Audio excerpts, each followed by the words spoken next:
السلام عليكم ورحمة الله وبركاته. طلاب الأعزاء، طلاب الصف الثالث الثانوي 2025، مرحبا بكم مجددا مع فيديو جديد مع ملخص النحو بطريقة سهلة وميسرة للصف الثالث الثانوي، فضلا وليس أمرا.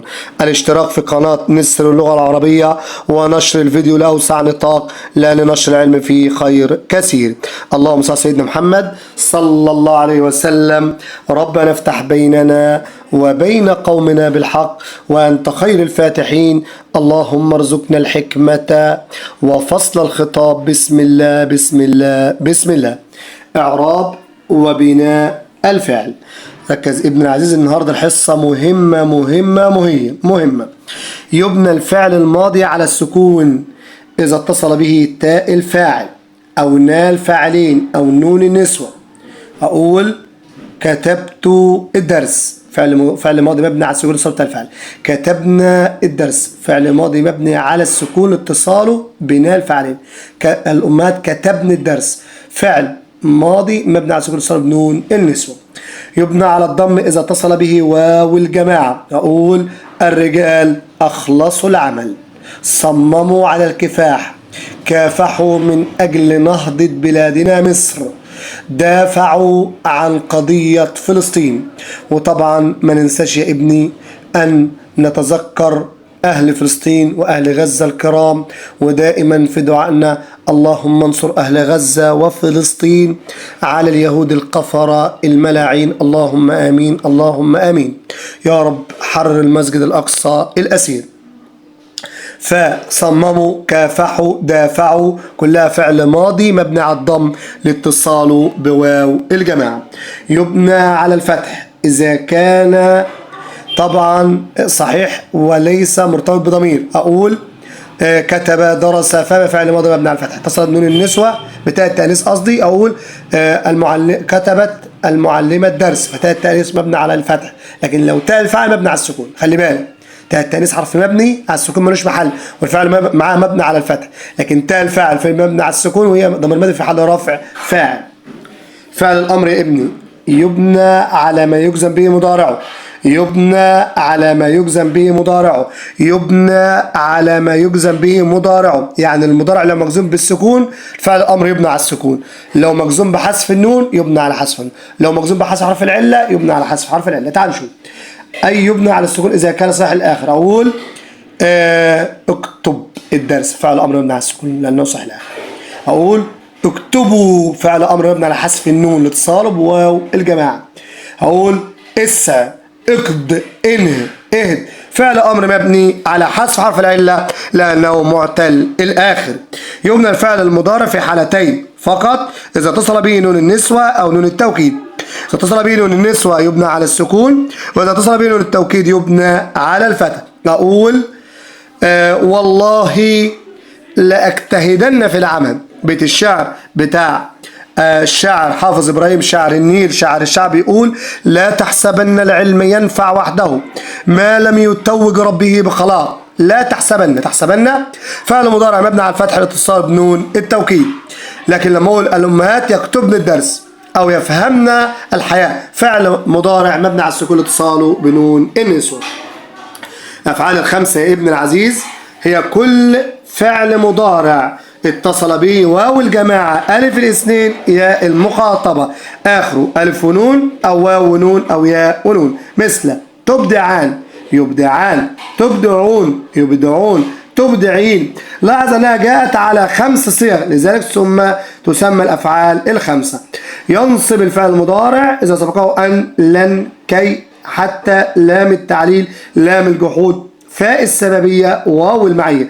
لام الجحود قبلها كون منفي، لازم تكون كلمة منفية. لام التعليل كل استبدالها بحتى. بها أذاكر لأنجح، وفاء السببية كل استبدالها بحتى. لا بها مثل اجتهد فتتفوق، لا تهمل فتندم.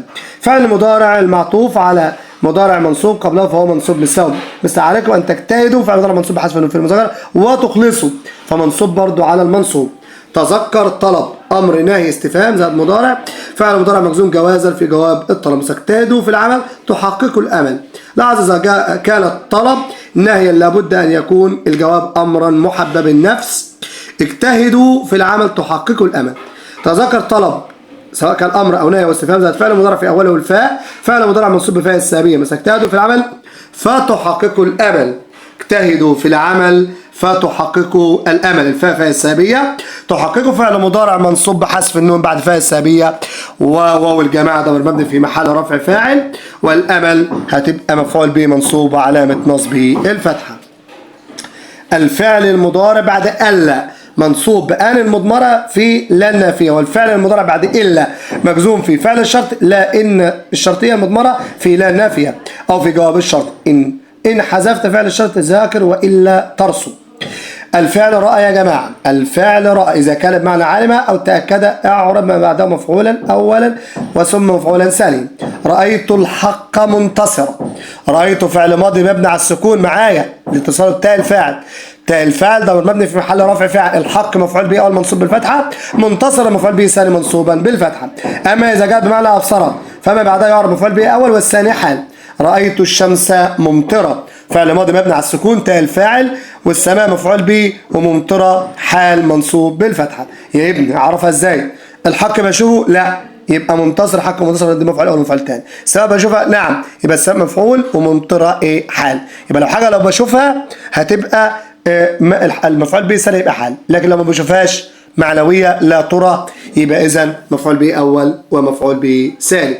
علامات إعراب الفعل المضارع: الصحيح يرفع بالضمة، ينصب بالفتحة، يجزم بالسكون. المعتل يرفع بالضمة المقدرة والفتحة المقدرة وحذف حرف العلة لو كان مجزوم. أما الأفعال 5 ترفع بثبوت النون وتنصب بحذف النون وتجزم بحذف النون. ابن العزيز ما تنساش تشترك في قناة نسر اللغة العربية وتنشر الفيديو لأوسع نطاق، لأن نشر العلم فيه خير كثير. استعن بالله كثيرا واذكر الله واقترب من الله عز وجل، لأن طبعا أنت من غير الله لا قيمة لك ولا توفيق.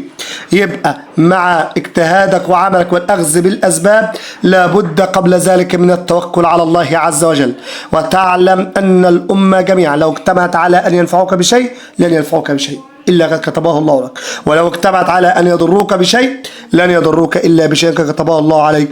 رفعت الأقلام وجفت الصحف. أتمنى التوفيق لك ابن العزيز، تحقق حلمك سواء كنت دكتورا أو سفيرا أو مهندسا، وانت يا بنت العزيزة طبيبة كنت أو قاضية أو سفيرة أو باحثة في شتى الميادين. ربنا يحقق أمانيكم ويجعلكم من المتفوقون والمتفوقات يا رب العالمين. أتمنى لكم كل التوفيق، وقناة نسر العربية ومستر محمد سمير معكم، ودعوات جميع المصريين أن يوفقكم الله ويحقق هدفكم ويكون التوفيق حليفكم. أنواع من وما. أنواع من الاستفهام مثل ومن يغفر الذنوب إلا الله اسم استفهام. من الموصولة يحب الله من يتقن العمل اسم موصول. من الشرطية من يطيع الله يرضى عنه، دي فعل الشرط مجزوم بالسكون، فعل الشرط مجزوم بحذف حرف العلة. ده أنواع من سواء كانت استفهامية أو موصولة أو شرطية.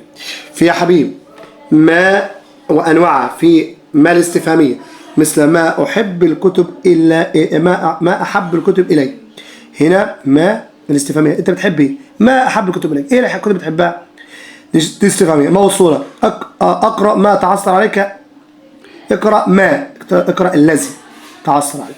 ما الشرطية مثل ما تقرأوا يفتكم. ما التعجبية ما أجمل أن يحب بعضنا بعض. ما النافية مثل ما أحب الكسول. ما زائدة مثل إنما الله إله واحد، أو إنما المؤمنون إخوة.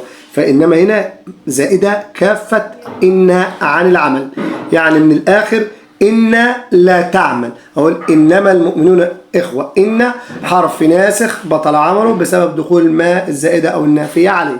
ما حرف زائد أو منفي لا محل من الأعراب. المؤمنون مبتدأ مرفوع وعلامة رفعه الواو لأنه جاء مذكر سالم، وإخوة خبر مرفوع علامة رفعه الضمة نوعه مفرد. وبكده ابن العزيز يكون احنا طبعا نهينا حلقتنا والفيديو بتاعنا النهاردة. أتمنى من الله عز وجل أن أكون قد وفقت في شرح بعض المعلومات النحوية اللي ممكن إن شاء الله عز وجل تفيدك في امتحان إن شاء الله اللغة العربية 2025. ابن العزيز طبعا ما تنساش تشترك في قناتنا قناة نسر اللغة العربية وتنشر الفيديو لأوسع نطاق، لأن طبعا نشر العلم فيه خير كثير، وقناتكم بيكم قناة نسر اللغة العربية تبقى أفضل قناة على مستوى الجمهورية. كمان ابن العزيز تبقى دائم الدعاء لله عز وجل أن يوفقك مع اجتهادك، ولازم تبقى عارف أن من لم يذق ذل التعلم ساعة تجرع كأس الجهل طوال حياته، ولا تحسبن المجد تمرا أنت آكله، لن تبلغ المجد حتى تلعق الصبر. كمان ومن يتهيب صعود الجبال يبقى أبد الدهر بين الحفر. أشكركم جميعا على حسن استماعكم لنا وعلى حلقتنا النهاردة، ولقاء يتجدد معكم في حلقات جديدة في القواعد النحوية من قناتكم قناة نسر اللغة العربية ومستر محمد سمير. في نهاية الفيديو وصلى اللهم على سيدنا محمد وعلى آله وصحبه وسلم، ودمتم في رعاية الله وأمنه، وسلام الله عليكم ورحمته وبركاته.